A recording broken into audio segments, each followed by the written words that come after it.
Bonjour et bienvenue dans une nouvelle vidéo consacrée à la résolution de sujets bac. Ces sujets, vous les trouverez dans les annales de sujets SES sur le site ses.ac-versailles.fr.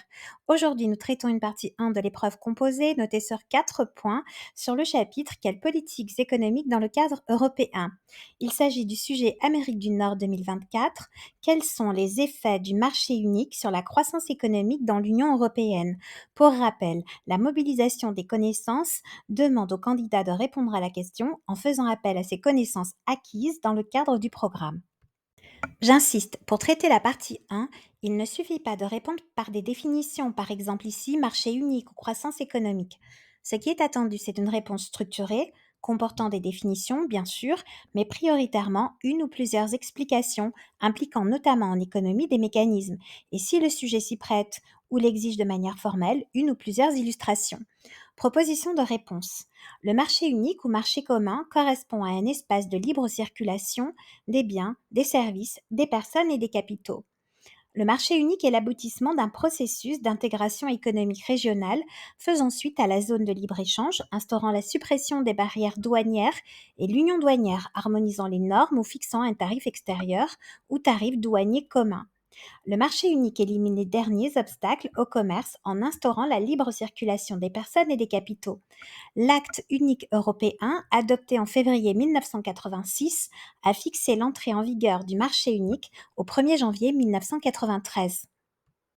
La constitution d'un vaste marché européen, près de 400 millions de personnes et la multiplication des échanges de biens et services qui en résultent favorisent la croissance économique, c'est-à-dire la hausse du produit intérieur brut en termes réels, et ce, par trois principaux canaux. Tout d'abord, la diminution des barrières au commerce entraîne une baisse des coûts des biens intermédiaires favorables à la production. Par exemple, les coûts de production d'un bien diminuent lorsque les droits de douane sur un composant fabriqué à l'étranger baissent ou lorsque les normes sont harmonisées. Ensuite, en ayant accès à de nouveaux marchés, les entreprises augmentent la taille de leur production car elles peuvent bénéficier de la baisse du coût unitaire de production en présence d'économies d'échelle, c'est-à-dire qu'elles amortissent leurs coûts fixes sur un plus grand nombre d'unités produites.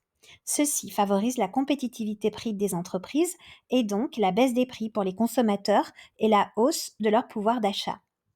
Enfin, l'ouverture des marchés augmente le degré de concurrence entre les offreurs et par conséquent les incite à innover.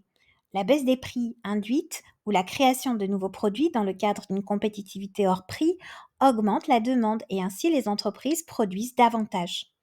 Au final, la baisse des coûts des biens intermédiaires, l'incitation à l'innovation, la hausse de la demande et de la productivité induisent des effets positifs sur la croissance économique. Cette vidéo est à présent terminée et je vous retrouve très bientôt pour un nouveau sujet bac. Au revoir.